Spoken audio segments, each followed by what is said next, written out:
शिवाय ओम नमः शिवाय नमः शिवाय ओम नमः शिवाय ओम नमः शिवाय। विश्वनाथ भगवान की जय, महाकालेश्वर भगवान की जय, ओमकारेश्वर भगवान की जय, कुबेरेश्वर महादेव की, बमलेश्वरी माता की जय। हर हर महादेव, हर हर महादेव, हर हर महादेव हर। काशी विश्वनाथ, ओगरदानी, त्रिकालदर्शी, कैलाशी, अविनाशी भगवान शिव, जिनकी पुनीत पावन शिव महापुराण की कथा बालोद नगर छत्तीसगढ़ के इस पावन प्रांगण में बाबा देवादिदेव महादेव की कृपा से, भगवान शिव की उदारता से प्रारंभ हो रही है। अब मेरे महादेव को पहुंचने में देरी नहीं लगेगी, वो स्वयं पहुंच जाता है। हमारी भक्ति का बल जब बढ़ता है, हमारा विश्वास जब दृढ़ होता है, हमारा भरोसा जब पक्का होता है, और हमारा भक्ति का बल और हमारा विश्वास और हमारी दृढ़ता जब पूर्ण होती है, तब देवादिदेव महादेव किसी न किसी रूप में कृपा कर कर शिव महापुराण की कथा करवा ही देते हैं।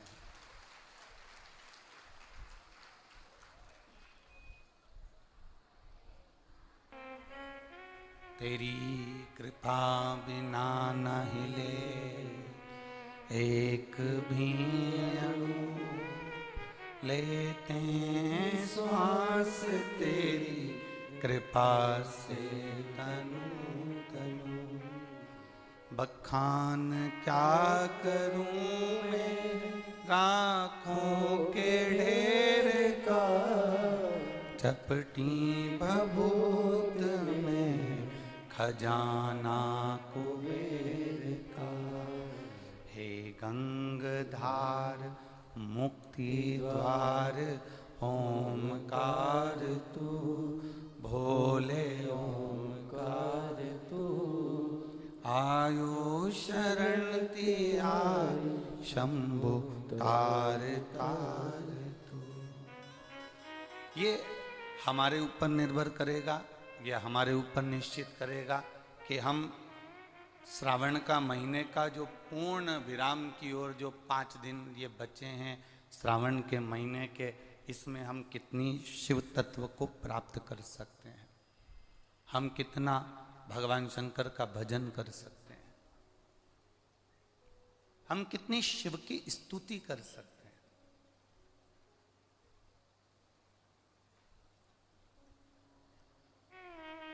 एक क्षण हमारा यदि परमात्मा की ओर जा रहा है, तो ये मानकर चलें कि परमात्मा का भी एक कदम हमारी ओर बढ़ रहा है, हमारे कल्याण के लिए।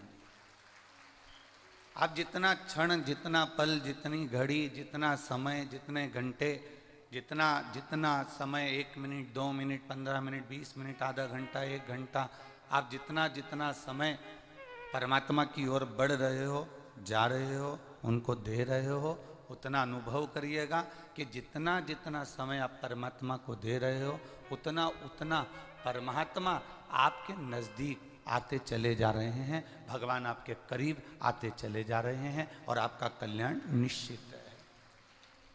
ये मानकर चलिए।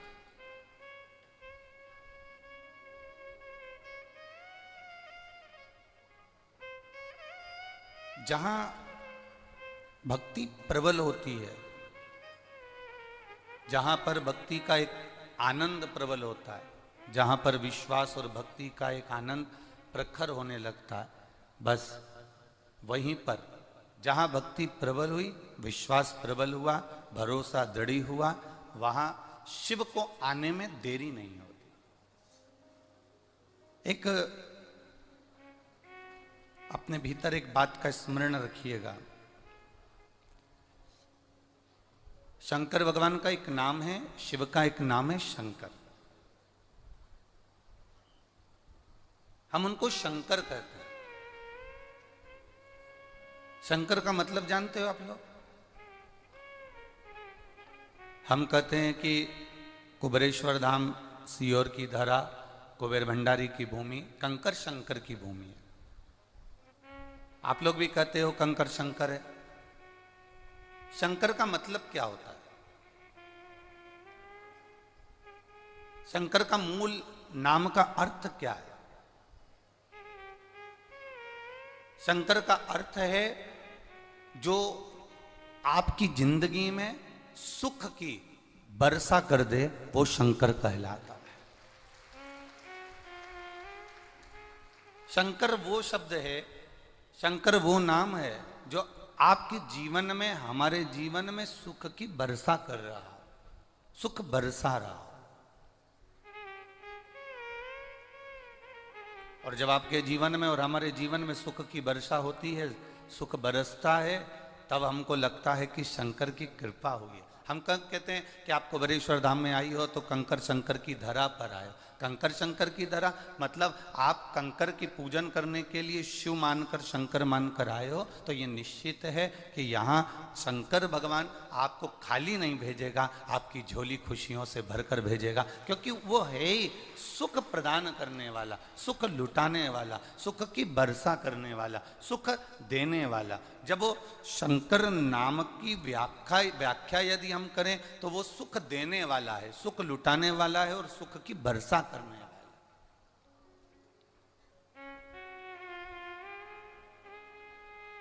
कितना कितना दूर से आप लोग आए हो। कई कई लोग तो महाराष्ट्र से भी आए होंगे, क्योंकि बालोद से लगभग 150-200 किलोमीटर दूर पर महाराष्ट्र लग जाता होगा, ऐसा अनुभव है, थोड़ा ध्यान में है। कितने लोग आए महाराष्ट्र से? जरा हाथ उठाओ तो। हाँ, बहुत सारे। धर लो धर लो धर लो, ठीक है, रखिए। अब छत्तीसगढ़िया सबले बढ़िया।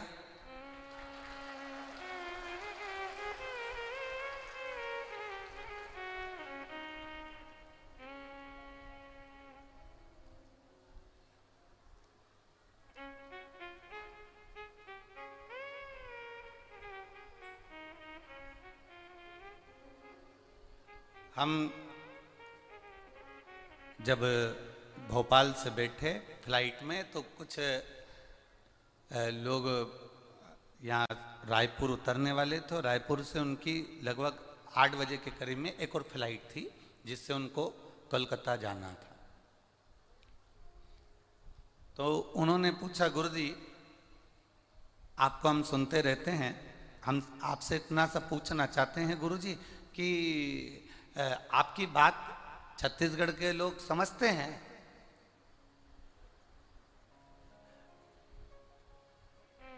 हमने कहा वो हमारी बात समझे ना समझे, पर हम उनको अच्छे से समझते हैं।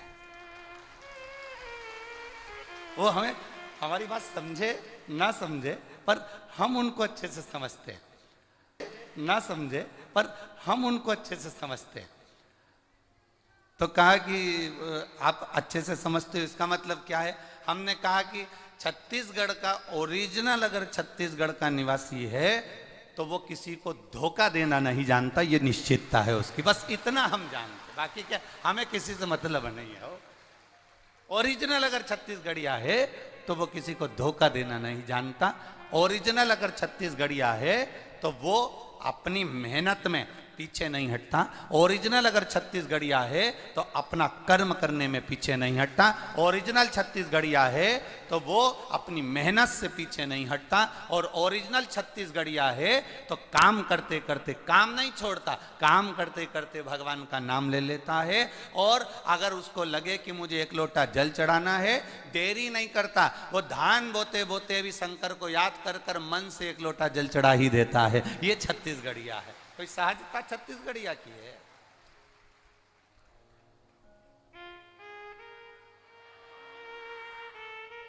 बोल बम का नारा है, बहुत बढ़िया कल्याण तुम्हारा है। हो इतना धीमा बोल रहे हो गया कल्याण फिर तो तुम्हारा है।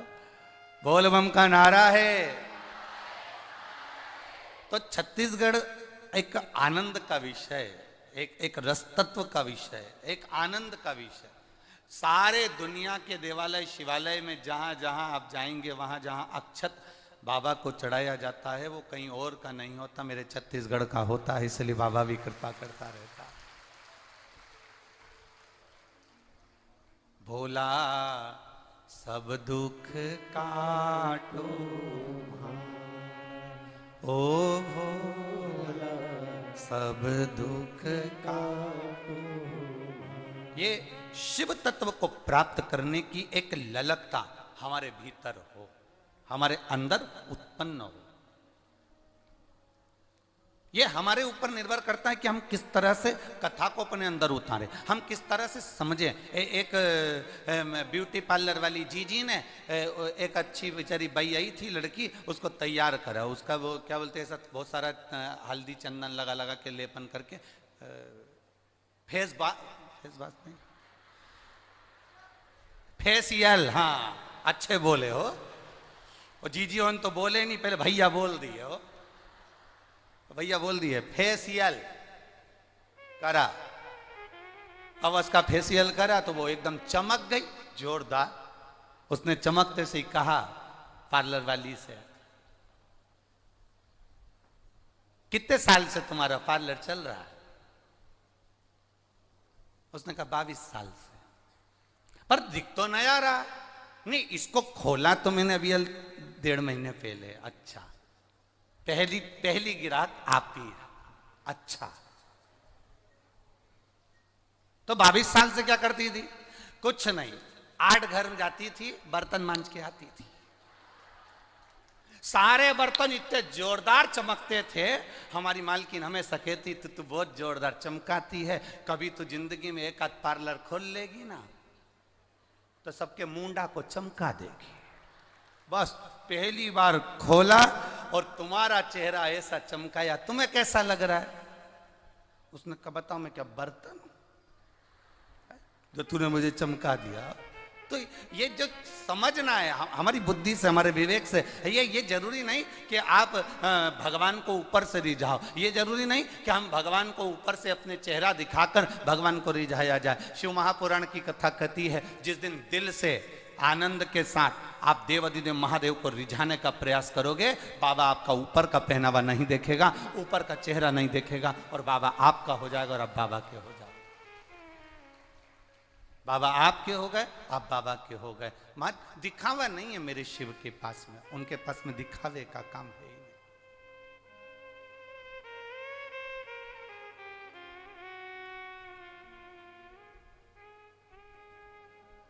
आप कितने साल से भगवान का भजन कर रहे हो?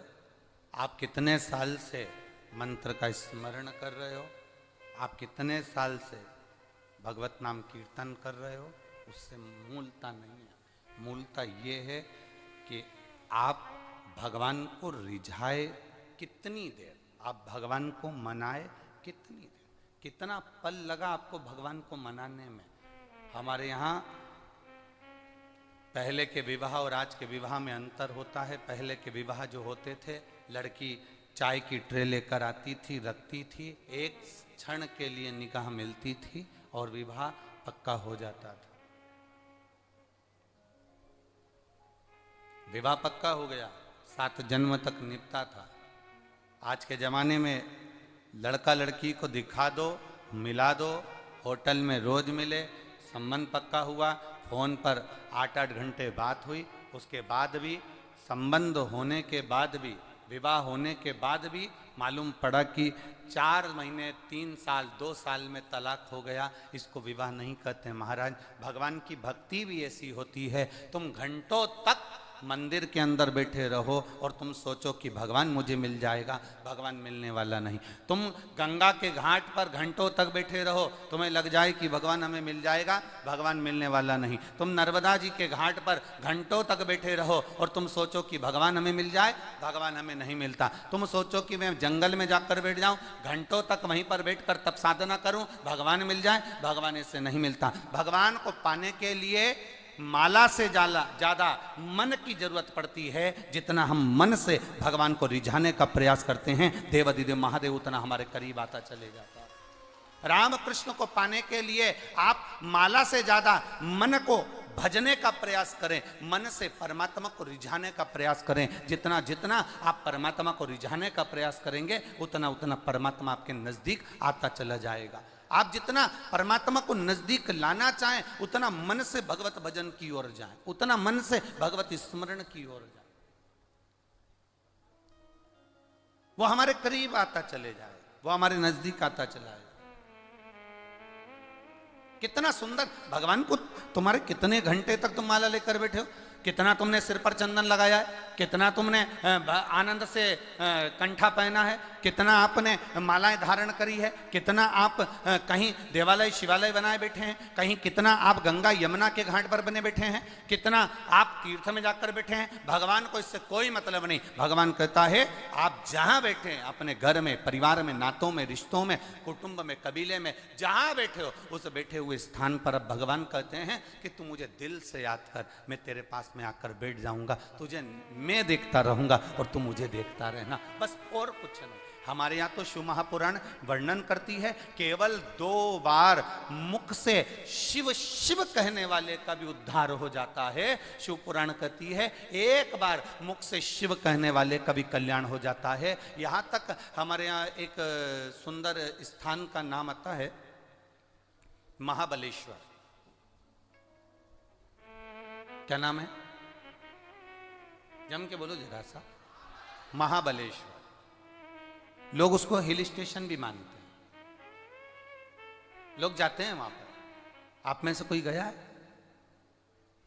गए हो? हाँ जी, धर लो धर लो धर लो, ठीक है। लोग इसे हिल स्टेशन भी मानते हैं। वहां शंकर जी का एक मंदिर है,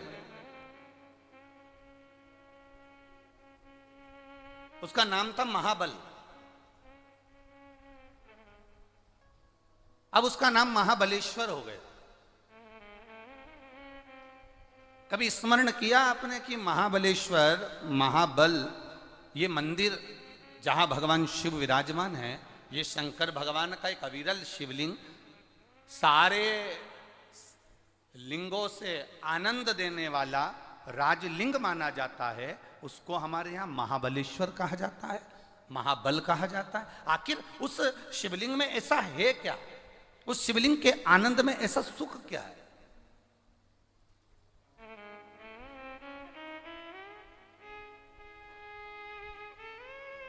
एक ब्राह्मण की एक बेटी थी जिसका नाम था सोमनी। बड़ी सुंदर थी, उसके चेहरे पर एक आकर्षण था,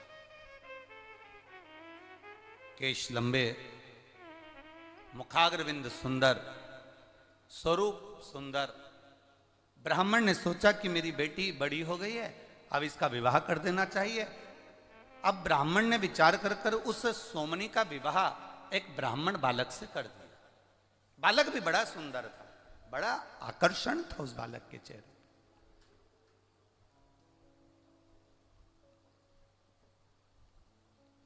विवाह हो गया। केवल 3 वर्ष निकले थे, केवल 3 वर्ष। और 3 वर्ष निकलने पर ब्राह्मण को एक रोग लग गया। सोमनी के पति को एक रोग लग गया और सोमनी का पति वो रोग के कारणवश अपने प्राणों को त्याग दिया, मर गया, उसके प्राण छूट गए। अब सोमनी का पति मर गया, सोमनी ससुराल में रही। थोड़े दिन तक सोमनी ने अपने नियम को, व्रत को धारण किया। जो एक नारी को करना चाहिए वो नियम सोमनी ने धारण किया। उसके बाद सोमनी का मन ससुराल में लगा नहीं, वो अपने पिता के घर मायके चली गई और अपने पिता के घर में, अपने बाबुल के घर में वो रहने लगी। पर कुछ संगति व्यक्ति की बेकार हो जाती है तो अपना जीवन स्वयं बर्बाद कर लेती, अपना जीवन स्वयं बेकार। थी बड़ी सुंदर, चेहरे पर आकर्षण भी था, बड़ी सुंदरता उसके अंदर समाई हुई थी। अब सोमनी सुंदर थी, आकर्षण था, कुछ सहेलियों का साथ गलत का मिल गया और गलत का साथ मिलने पर वो व्यभिचारिणी हो गई, उसका विचार गलत हो गया, उसकी सोच गलत हो गई, अपने स्वरूप का गलत उपयोग करने लगी, अपनी सुंदरता का गलत उपयोग करती है और गलत उपयोग करते करते करते करते उसने अपने स्वरूप का गलत उपयोग करा और पर पुरुष को अपनी ओर आकर्षित करना और आकर्षित करना, उससे धन एकत्रित कर लेना, ये वो सोमनी करने लगी।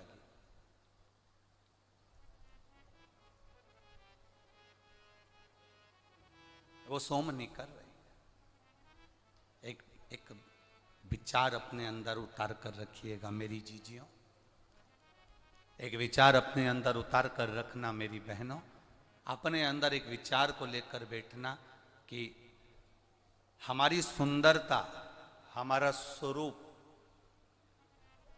हमारी देह, हमारा शरीर, हमारी सुंदरता, शिव पुराण कहती है ये किसी को लूटने के लिए या किसी को बर्बाद करने के लिए नहीं, हमारी सुंदरता भगवान के भजन के लिए प्राप्त होती है, भगवती स्मरण के लिए प्राप्त होती है।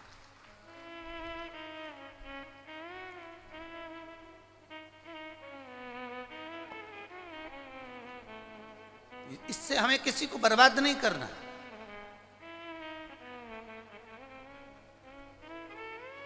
इस सुंदरता से हमें किसी को नष्ट नहीं करना। सोमनी ने अपनी सुंदरता का फायदा उठाया, पर पुरुष गमन करने लगी। समय आया, नगर के लोगों ने, गांव के लोगों ने सोचा ये नारी ठीक नहीं है, ये श्रेष्ठ नहीं है। एक तो पति मर गया, पति के मरने के बाद ये पर पुरुष गमन कर रही है, व्यभिचारिणी हो गई, गलत गलत जगह पर जाने लगी, गलत विचार करने लगी, पर पुरुषों को अपनी ओर आसक्त कर कर उनको बर्बादी की ओर छोड़ने लगी। गांव के लोगों ने विचार कर अब करें तो करें क्या। गांव के लोगों ने ब्राह्मण से कहा आपकी बेटी के लिए हम क्या कहें, पिता का दोष क्या होगा उसमें, ये संगत का दोष होता है, गलत संगति अगर हमें मिली है तो उसका दोष हमारे ऊपर आ ही जाता है।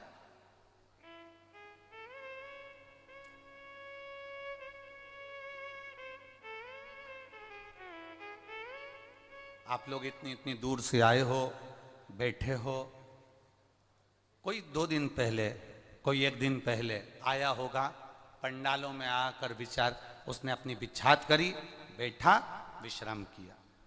5 दिन आप बाबा की शरणागति में हैं, 5 दिन आप बाबा के चरणों में हैं, 5 दिन आप गलत विचारों से दूर हैं, 5 दिन आपको आपके घर का स्मरण नहीं है। घर वालों फोन भी लगाएंगे आपको तो इतना भीड़ होने के कारण आपका फोन नेटवर्क नहीं पकड़ेगा और फोन आपका लग नहीं पाएगा। इतना भीड़ होने के कारण ना तो फोन का नेटवर्क मिलेगा, ना आपकी घर पर बात होगी, ना कोई रिश्तेदार से बात होगी। अब आप अकेले हो और बाबा और आप श्री शिवाय नमस्तुभ्यम मुख से जपते रहो।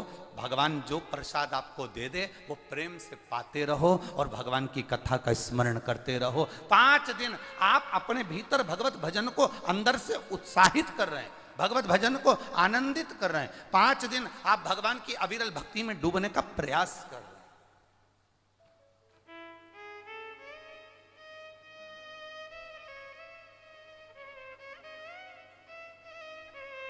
तो कहे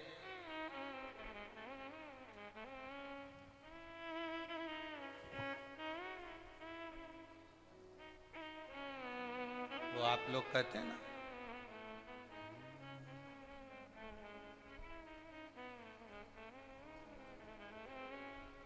नैना लड़ गए डमरू वाले से, अब घर में कैसे जाऊं।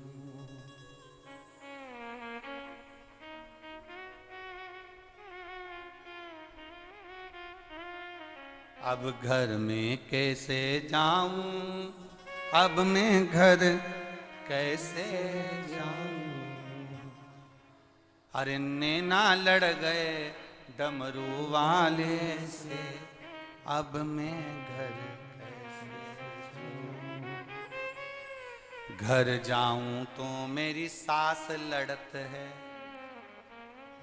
घर जाऊं तो मेरी सास लड़त है। अब घर जाऊं तो जाऊं कैसे।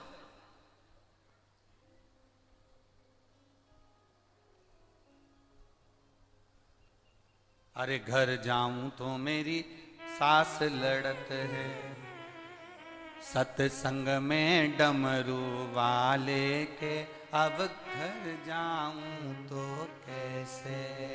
सत्संग में डमरू वाले के, अब घर जाऊं तो कैसे। नैना लड़ गए डमरू वाले से, कैसे घर जाऊं, कैसे पहुंचूं मैं।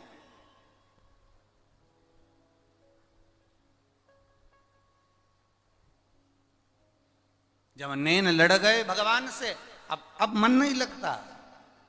अरे घर जाऊं तो मुझे गर्मी लगत है। अब बोलो, यहां इतनी धूप पड़ रही है, तुम लोगों को गर्मी लग रही है? बोलो बोलो, जम के बोलो जरा। अरे घर जाऊं तो मुझे गर्मी लगत है, यहाँ पंखा चल रहा भोले का, मैं जाऊं करूं क्या जाकर मैं। जब यहां स्वयं मेरा शिव थोड़ी थोड़ी देर में, शंकर की उदारता क्या है, शिव कथा का आनंद क्या है। आप बैठे हो थोड़ी देर, आपका मन जब तक कथा में लगा है, आपको गर्मी का महसूस नहीं होगी, गर्मी का एक अंश भी आपको नहीं लगेगा। पर जैसे आपका मन उच्चिष्ट हुआ, जैसे ही मन आपका दूर हुआ, जैसे ही मन आपका कथा से दूर हुआ, वैसे ही आपको गर्मी लगना चालू हुई और आपने तुरंत पंखा झेलना प्रारंभ करा। अर्थात भगवान शिव की कथा, भगवान शंकर की एक उदारता, शिव तत्व अपने आप हमारी अग्रण्य होता है। हमें लगता है कि हमारा शिव हमारे साथ में है, हमें लगता है हमारा शंकर हमारे साथ में है, हमें लगता है हमारा शिव तत्व हमारे साथ में है। अपने विचारों से दूर हो गए। ब्राह्मण से कहा, सोमनी के पिता से कहा, सुनो तुम उस सोमनी के पिता हो, तुम सोमनी के बाबू लो, पिता हो, हमारा निवेदन आप स्वीकार करेंगे। हम आपकी बेटी को अब यहां नहीं रख सकते अपने गांव में, हम आपकी बेटी को जंगल में छोड़ना चाहते हैं। ब्राह्मण पिता ने अपनी बेटी को जब जंगल में जाने की बात सुनी, नैनों से जल बह गया पिता के, और पिता के नैनों से जल बह रहा है, पिता के नैनों से जल गिर रहा है। जल बहता बहता गांव के लोगों ने पूछा, क्या आपको दुख हो रहा है, आपकी बेटी को हम जंगल में छोड़ने जा रहे हैं क्योंकि अपना गांव बेकार ना हो जाए। पिता ने कहा, समाज के लोग जो जाने वो करें, मना नहीं। मैं बेटी को एक बार समझाता हूं। बेटी को समझाने का प्रयास किया, बेटा सुनो, ये अपने विचारों को जरा बदलिए, गलत संगत को थोड़ा सा बदलिए। ए सोमनी, मेरी बेटी, तू ब्राह्मण की बेटी है, तेरा पति ब्राह्मण था, प्राण छोड़कर चले गया, तू सुंदर है, आनंदित है, हम मना नहीं करते, तो युवान है, हम मना नहीं करते, पर बेटी अपने जीवन को सही तरीके से जियो। जरूरी नहीं कि सुंदरता को किसी पर पुरुष को आसक्त करने में लगाया जाए। अगर भगवान ने मौका दिया है तो इस शरीर को परमात्मा के भजन में लगाया जाए तो वो श्रेष्ठता होगा। सोमनी समझे कहां, सोमनी समझ कहां रही है। सोमनी विचार कहां कर रही है, नहीं समझी सोमनी। गांव के लोग उसे जंगल में छोड़कर आते हैं ना, उससे पहले सोमनी ने विचार कर लिया कि मेरे पिता रोज मुझे ज्ञान देते हैं, रोज मुझे ज्ञान देते हैं। इससे पहले वाली कथा जो राजगढ़ में हो रही थी, हमने उसमें एक बात कही थी, ज्यादा भोजन किसी को दोगे वो छोड़कर चले जाएगा, ज्यादा प्यार, ज्यादा प्रेम आप किसी को दोगे वो छोड़कर चले जाएगा। ज्यादा ज्ञान आप किसी को दोगे वो छोड़कर चले जाएगा। एक माँ अपने बेटे को अगर ज्ञान दे, क्या दिन भर घूमता रहता है, क्या दिन भर लगा रहता है, अरे बेटा बनो तो राम बनो, बनो तो श्रवण बनो। एक दिन बेटा भी मुख से कह देता है, माँ क्या राम और श्रवण बनने की बात करती हो, कभी कभी तो कह दिया करो भगवान कृष्ण बनो, तुम राम और श्रवण बनने की बात करती हो। माँ ने कहा बेटा मैं तुझे कृष्ण बनने को भी कह दूं, पर बात इतनी सी है, तो भगवान कृष्ण का चीर चोरी का स्मरण करेगा, तो भगवान का मक्खन चोरी का स्मरण करेगा, तो भगवान के उन लीलाओं का स्मरण करेगा। वो भगवान की लीलाओं को तू जानता नहीं है, तू भगवान की लीलाओं को समझता नहीं है, पर तू उनको गलत तरीके से विचार करेगा। इसलिए मैं तुझे कृष्ण बनने को नहीं, मैं तुझे राम बनने को, श्रवण बनने को कहती हूँ। इतने में बेटे ने कहा, माँ मैं राम बनने को तैयार हूं। जैसे दशरथ जी ने अपनी सारी सत्ता राम जी को सौंपी थी, पापा जी से कही है तिजोरी की चाबी मुझे सौंप दे, बोलो पापा। इतने में तो मां ने झाड़ू उठाई और जो झाड़ना चालू करा। मां जब झाड़ती है ना, वो झाड़ना इतना प्रबल होता है कि अच्छा अच्छा जानिया भी नहीं झाड़ पाता, जिसके शरीर में भूत प्रेत आते वो भी नहीं झाड़ पाते, जो मां झाड़ देती है। पहले तो झाड़ती हाथ से नहीं है, पहले झाड़ती मुंडा से है, और मुंडा से भी बाद में झाड़ती है। पहले तो इतनी घूर के तो वो अगर अपने पति को भी देख ले तो वो भी झड़ जाए। तो झाड़ने की तो बात दूसरी जानी, घूर के देख ले बस। तुम देखना कहीं शादी में पति बड़े खुश होकर बात कर रहा हो अपने पुराने दोस्तों से या अपने पुराने दोस्त लोगों से, बहुत हंस के बात कर रहा, इतने में पत्नी बस वहां पर बफेट खा रही है और घूर के देख ले। उतनी देर में तो पति भी, मैं अब भी आया, 2 मिनट में बस अब भी आया, गया, चले गया।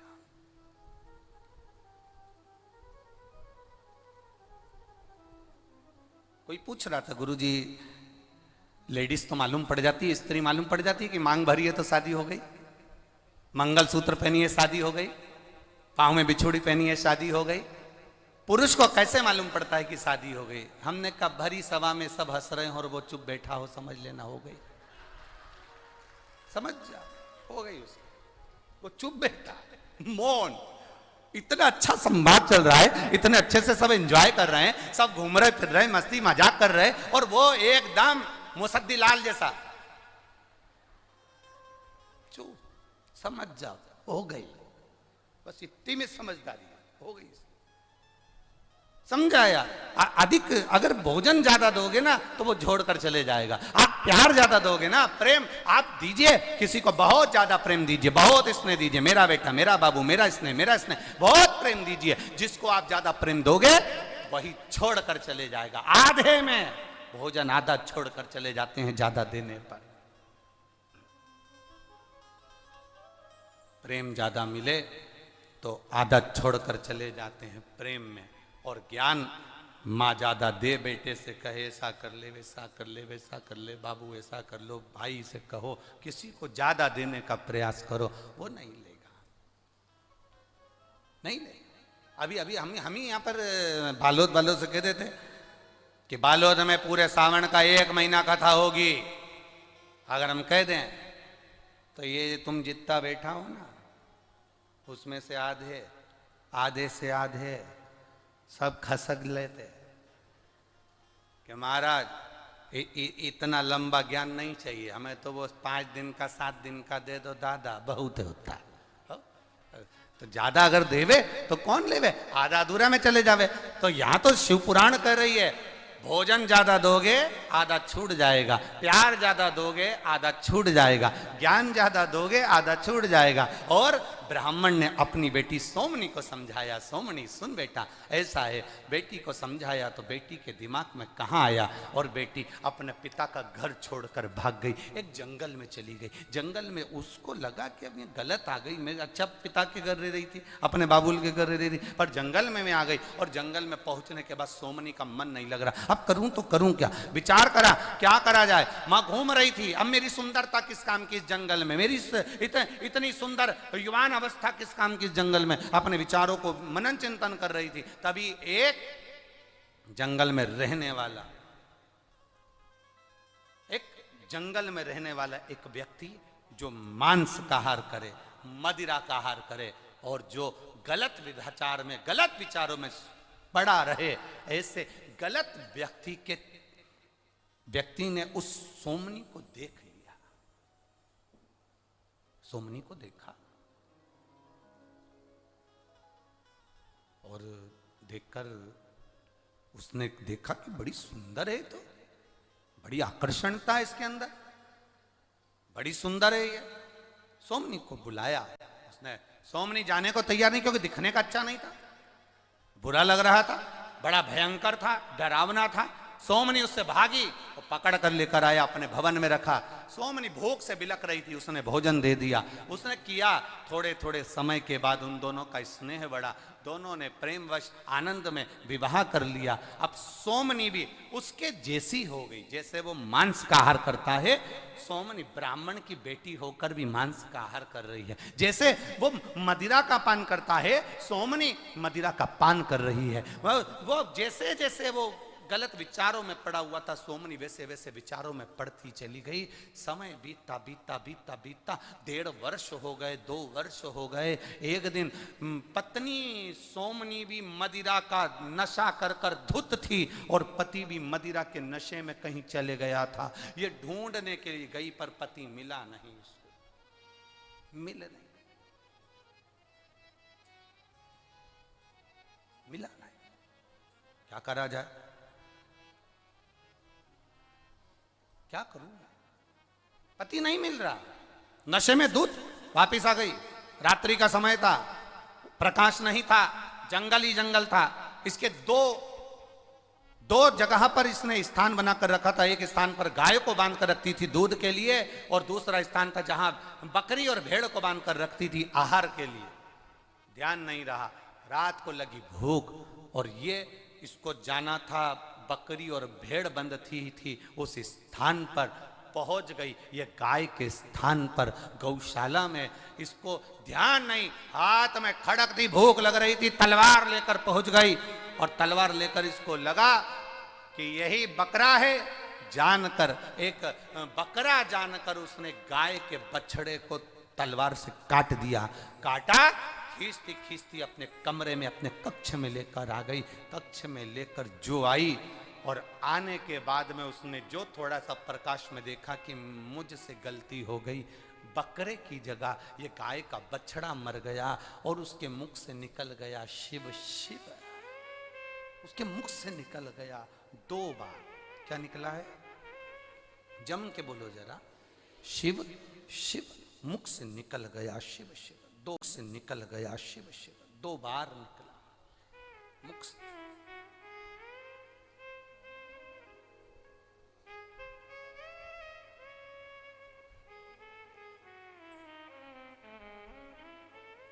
पर नशे में है, शुद्ध नहीं है।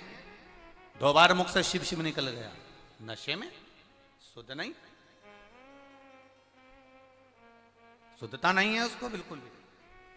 बछड़े का ही मांस खा गई। समय बीता, 15 दिन निकले और 15 दिन निकलने के बाद ये ढूंढने के लिए अपने पति को गई और मालूम पड़ा शरीर में एक रोग हो गया। वो रोग के कारण बस तड़प तड़प कर अपने प्राणों को त्याग दी। और प्राणों को त्यागी तो मरने के बाद एक चंडाल के घर में जन्म ले ली। चंडाल के घर में जन्म ली। जन्म लेने के बाद ये जैसे ही जन्म ली, इसकी आंख की रोशनी चली गई, अंधी हो गई है। शरीर में एक रोग हो गया जिसके कारण ये कोड़ी हो गई। कोड़ी तो हुई, अंधी तो हुई, साथ में जिस माता पिता ने जन्म दिया था वो माँ बाप भी मर गए। अकेली घर में पड़ी हुई है, अकेली।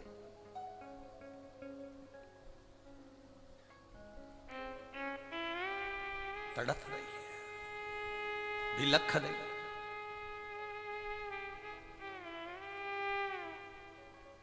अब जरा विचार करिए, गाय का बछड़ा गाड़ी की टक्कर से भी अगर मर जाता है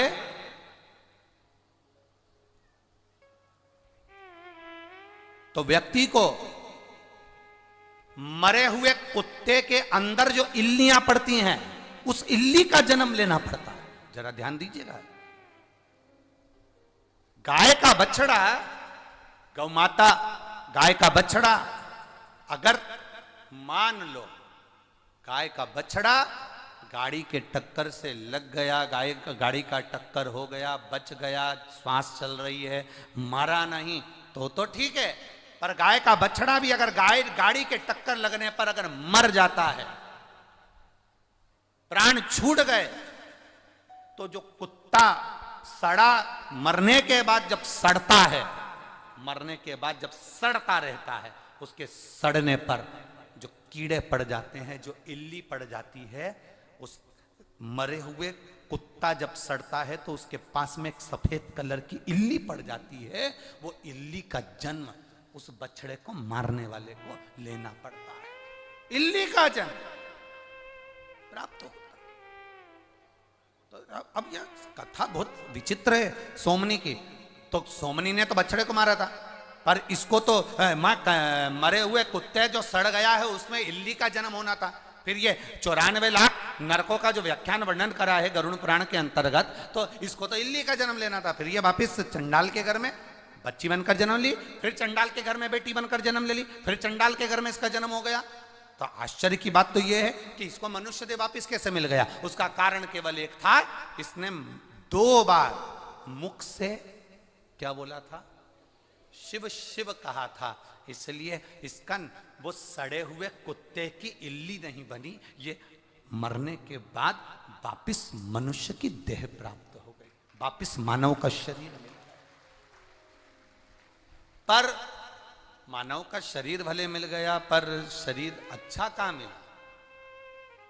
कोड़ का रोग, अब कोड़ी का रोग हो गया, आंख से अंधी हो गई, माता पिता भी चले गए, दर दर भटकती है, लोग त्राण देते हैं, खाने को नहीं मिलता है, भिक्षा मांगती है। समय बीता, समय बीतते बीतते बीतते बीतते तब किसी ने कहा कि यहाँ नजदीक में गोकर्ण क्षेत्र में महाबल शिव का मंदिर है, उस महाबल शिव के मंदिर में शिवरात्रि का मेला भरा है, शिवरात्रि का मेला भरा है। बस इसके मन में आ गया, सब वहां जा रहे होंगे, भीड़ बहुत हो रही होगी, अगर मैं भीख मांगूंगी तो मेरी झोली में भी बहुत सारा मिल जाएगा, कोई मुझे कपड़े पहनने को दे देगा, कोई मुझे भोजन करने को दे देगा। ये विचार कर कर सोमनी उस महाबलेश्वर में, महाबल के मंदिर के पास में गोकर्ण क्षेत्र में भीख मांगने के लिए दरबता ठोकर खाती खाती, कौड़ी है शरीर से, आंखें नहीं, अंधी है बाल्यावस्था से, और पहुंच गई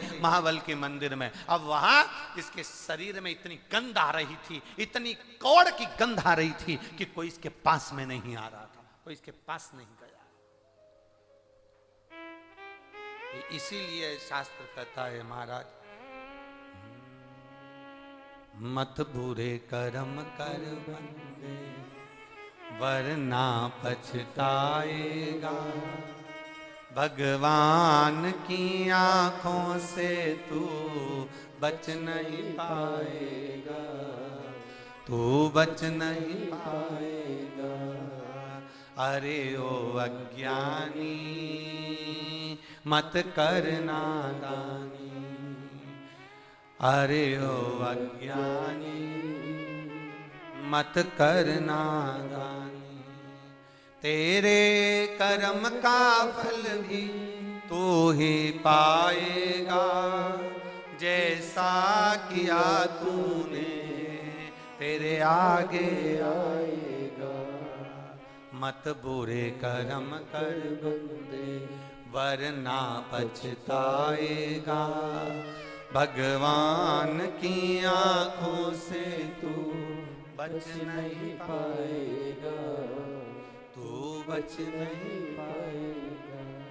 अरे ओ अज्ञानी मत कर नादानी। क्यों हम गलत करते?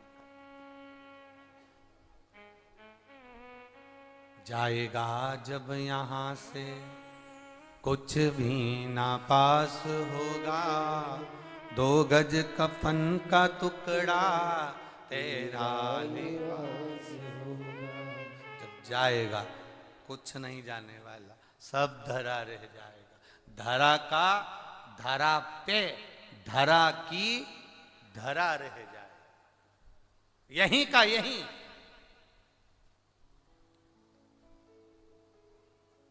भाग्य है बालोदवासियों, तुम्हारा जो श्रावण के महीने में ये 5 दिन बाबा ने आपको दे दिए हैं। कुछ तो किस्मत लिखा कर लेकर आए होगे, जो तुम इतने सारे लाखों की संख्या में कुछ तो किस्मत लिखा कर लाए होगे, जो इतनी संख्या में आप लोग यहाँ तक बैठे हो। पीछे कितने बैठे हैं, हमको तो यहाँ बैठने का बाद भी, ऊपर बैठने पर भी नजर नहीं आ रहे हो कि कहाँ कहाँ जाकर बैठे हुए हो, कोई अंदाजा नहीं लगा। आप लोग तो ठीक है कि वहाँ बैठे हो तो मालूम नहीं है, पर हम तो यहाँ इतना, ये व्यासपीठ थोड़ा ऊंचे पर बना हुआ है, तो यहाँ बैठे हैं तो भी नजर नहीं आ रहा कि कहाँ कहाँ तक आप लोग बैठे हुए, कोई मालूम नहीं कर सकता। इतना इतना भाव, आप क्या भाग्य आपका, कोई किस्मत। और हमें तो लगता है, इसलिए आपसे कहेंगे अपने घर जब जाना ना 5 दिन के बाद में, तो थोड़ी नजर उतरवा ले।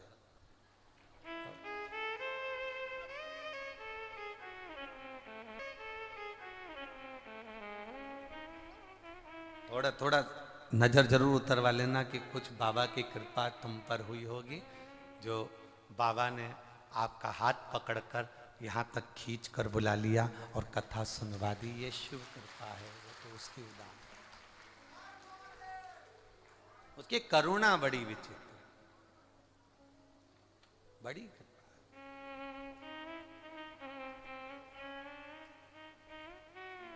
और लगन लगी त्रिपुरारी से, मैं उनकी हो गई। अरे मेरे मन में नहीं है धीर, सखी मैं काशी जाऊंगी, काशी जाऊंगी सखीरी, काशी जाऊंगी। मेरे मन में नहीं है धीर सखीरी, काशी जाऊंगी। ये मन, ये चित्त, ये उदारता, ये श्रेष्ठता आपके भीतर एक ललकता के रूप में आ जाए।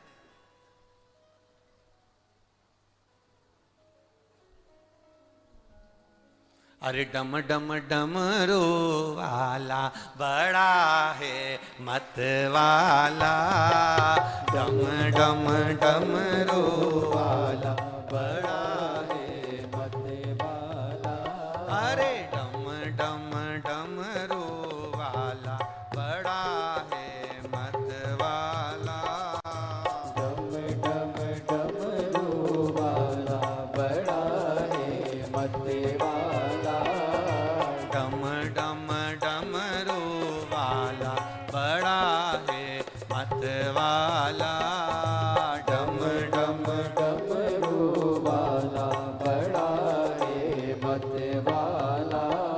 ओ मत वाला, मत वाला, मत वाला, मत वाला, ओ मत वाला, मत वाला, मत वाला, मत वाला।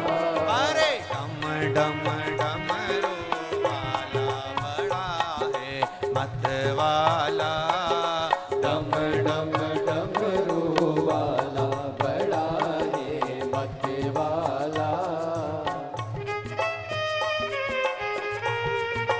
डम डम डमरू वाला बड़ा है मत वाला, डम डम डमरू वाला बड़ा है मत वाला।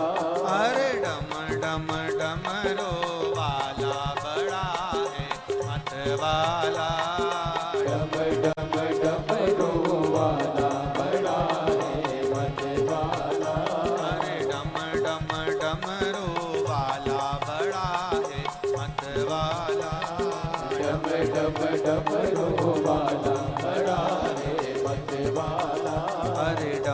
डम डमरू वाला बड़ा है मत वाला। डम डम डमरू वाला बड़ा है हर हर महादेव है। अपने स्थान पर बैठकर बाबा देवादिदेव महादेव से अपने हृदय की बात भाव के साथ में भगवान शिव से बड़े आनंद के साथ भाव के साथ कहिए। जहां जगह मिले वहां बैठकर भाव के साथ में बाबा से प्रार्थना करिए। दिल से निवेदन भाव के साथ में बाबा से कहिएगा।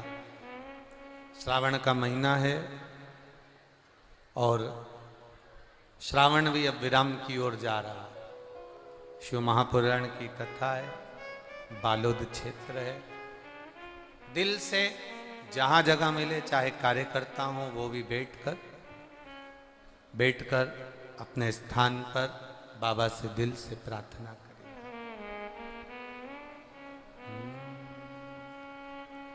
श्री शिवाय नमस्तुभ्यं। श्री शिवाय नमस्तुभ्यं। श्री शिवाय नमस्तुभ्यं। श्री शिवाय नमस्तुभ्यं। श्री शिवाय नमस्तुभ्यं। भोला सब दुख काटो मारा, ओ भोला सब दुख काटो मारा।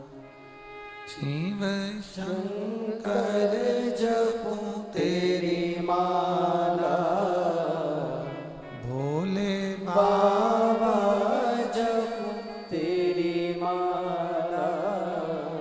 भोला सब दुख काटो मारा, ओ भोला सब दुख काटो मारा। वेश मंगल मंगलकारी, वेश मंगल मंगलकारी। शमशान वासी हमारा, शमशान वासी हमारा। ओ भोला सब दुख काटो मारा, ओ भोला सब दुख काटो। शिव कथा कह रही है। सोमनी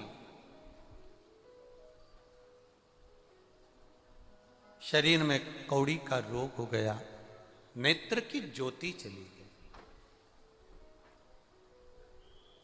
बचपन से अंधी, आंख से कुछ दिखता नहीं।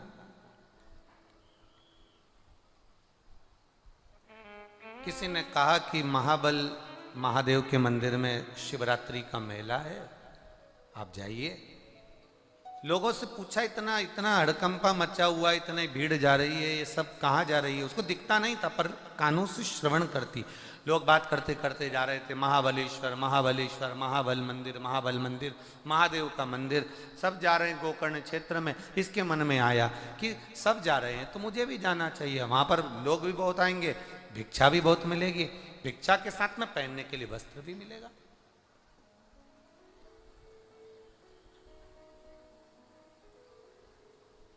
किसी भी भाव से जाओ, पर शंकर के दरवाजे तो पहुंची ना। सब दुख। हम तो आप लोगों को भी कहेंगे, अगर आपको ये लाइन आती है तो साथ बोला करो, ऊंचे स्वर में बोला करो, बाबा सब दुख। ओ भोला सब दुख। शिव शंकर जपूं तेरी माला, भोले बाबा जपूं तेरी माला, भोला सब दुख काटो हो भोला सब दुख काटो। आप दिल से जब प्रार्थना करते हैं, दिल से जब आप कहते हैं, तो मेरा शिव, मेरा ओघड़ी, मेरा शंकर उसको श्रवण करता है, उसको सुनता है, और सुनता है तो कृपा करता है। आप उसको स्वीकारें।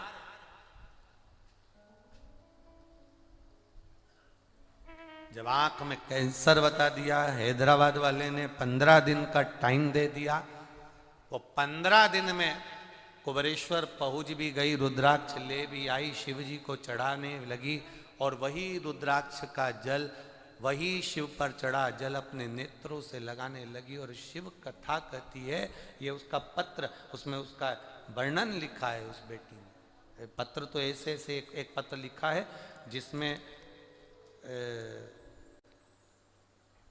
9 साल हो गए थे शादी को और संतान नहीं थी। डॉक्टर ने कह दिया था तुम दोनों को तकलीफ है, संतान कभी नहीं हो सकती। नाम है नंदनी रंगड़े, नंदनी रंगड़े, पति का नाम है चंदन रंगड़े। मैं जवाहर पारा वार्ड नंबर 7 बालोद की रहने वाली हूँ। यहीं बालोद की रहने वाली हैं। कहीं बैठी हो तो हाथ हिला सकती हैं, अगर कहीं बैठी हो तो अपना हाथ हिला सकती हैं, जहाँ कहीं भी बैठी हो। बालोद से हैं।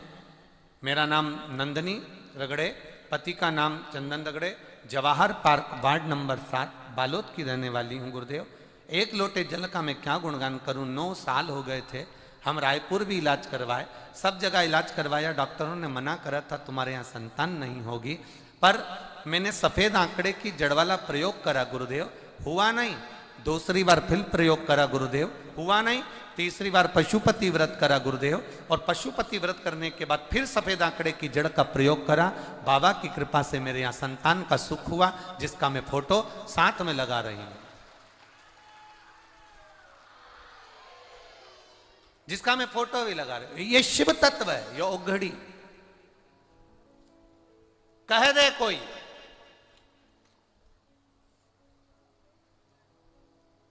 अरे वो कहते ना, दरबार है भोले का, दरबार है शंभू का, भोला कष्ट मिटाते हैं। ये शिव का द्वार है, शंकर ओघड़ी है। उसका भजन, उसका कीर्तन, उसका स्मरण, उसका मंत्र जाप, उसका नाम जाप, ये हमारे जीवन का एक सुख है, हमारे जीवन का एक आनंद सुख है। करो भजन, मिला है मौका। घर के लोग कहेंगे भीड़ बहुत है, परिवार वाले कहेंगे 1-2 किलोमीटर दूर छोड़ देगी गाड़ी, वहां से पैदल जाना पड़ेगा। कह देना बाबा के दरवाजे पर जितने कदम चलकर मैं जाऊंगी, उतने कदम चलकर वो काशी से मेरे पास आएगा। जान, दूर है गाड़ी, दूर छोड़ देगा, बहुत दूर छोड़ देगा। गाड़ी वाला 1.5-2 किलोमीटर दूर पार्किंग में ले जाकर खड़ा कर देगा। तब कह देना कोई बात नहीं, कोई बात नहीं, चलूंगी मैं। किसी दूसरे के लिए नहीं चल रही हूं, मैं अपने लिए चल रही हूं, अपने लिए। और मेरे बाबा के लिए, मेरे बाबा के भजन के लिए, मेरे बाबा के स्मरण के लिए, मेरे बाबा के कीर्तन के लिए मैं जा रहा हूं। शिव भक्ति को जितना रमेंगे, सोमनी शरीर में गंध आ रही है। देखो, ब्राह्मण घर में जन्मी थी, पूर्व में शरीर का उपयोग सही नहीं करा, इस शरीर का उपयोग सही नहीं करा, पर पुरुष को इस शरीर से लोभित करती रही। इसलिए आज जो शरीर मिला वो कौड़ी का शरीर मिल गया। आंखों से अंधी भी हो गई, कोड़ी भी हो गई, और शरीर में इतना भयंकर बदबू मार रहा शरीर, ऐसी गंध दे रहा कि कोई उस भिखारन को भी भीख देने नहीं जा रहा।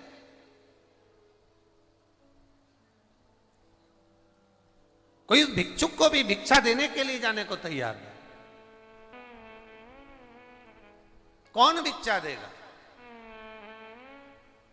दिन भर निकल गया, शिवरात्रि का दिन, मेला शिवरात्रि का।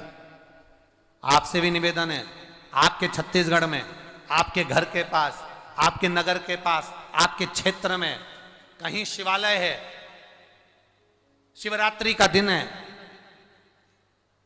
हम तो एक शिवरात्रि के लिए नहीं भी कहते, हम तो हमेशा कहते हैं कि 12 महीने शिवरात्रि का महीना, 12 महीने में हर महीने एक शिवरात्रि आती है। प्रयास करा करो कि उस शिवरात्रि पर कम से कम हम रोज ना जा पाएं तो शिवरात्रि पर शंकर के मंदिर तक जरूर जाएं, शिव का दर्शन जरूर करें और अपने जीवन को कृतार्थ जरूर करें। प्रयास करें। ये मणिलिंग शिव महापुराण की कथा चल रही है, रिटर्न बढ़ा इधर, मणिलिंग शिव महापुराण की कथा चल रही है। मणि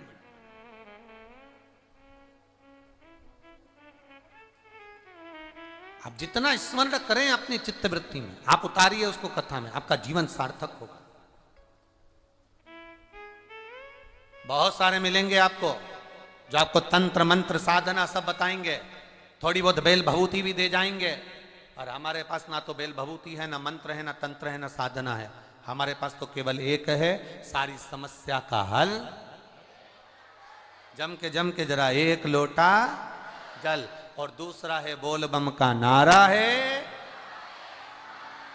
बस इतना, उसके सहारे हमारी जिंदगी जिए, उसके बल पर हमारी जीवन जिए, कुछ नहीं होगा। आप जितना जितना भटकोगे उतना उतना दुख पाओगे। हमारी शिव कथा कहती है, भगवान देवाधिदेव महादेव का चरित्र कह रहा है कि भटकना छोड़ो। ये सोमनी की कथा सुनो। काया मिली थी सुंदर, उसका उपयोग नहीं कर पाई। काया थी सुंदर, उसका उपयोग नहीं कर पाई। उपयोग नहीं करा, काया बिगड़ गई, लोगों को लोभित करने में लगी रही काया के माध्यम से। हमारा तो पुरुषों से निवेदन है, भगवान ने तुमको काया दी है, भगवान ने तुमको शरीर दिया है। इस काया का, शरीर का उपयोग किसी असहाय को, किसी कष्टप्रद जीव को, किसी दुखी को उसके दुख मिटाने में, तुम्हारे शरीर को अगर अच्छा बलवान बनाया है, सुंदर बनाया है, उस शरीर का प्रयोग किसी के कष्ट मिटाने में, किसी के दुख मिटाने में, किसी की तकलीफ की घड़ी में इस शरीर का प्रयोग करना। और मेरी माताओं से भी निवेदन है, अगर भगवान ने सुंदरता दी है, सुंदर बनाया है, आपका शरीर सुंदर है, आप सुंदर हो, भगवान की कृपा है आप पर, तो इस शरीर का सदुपयोग करिए। गलत जगह पर, गलत विचारों में शरीर को जाने ना दीजिए, गलत सोच की ओर न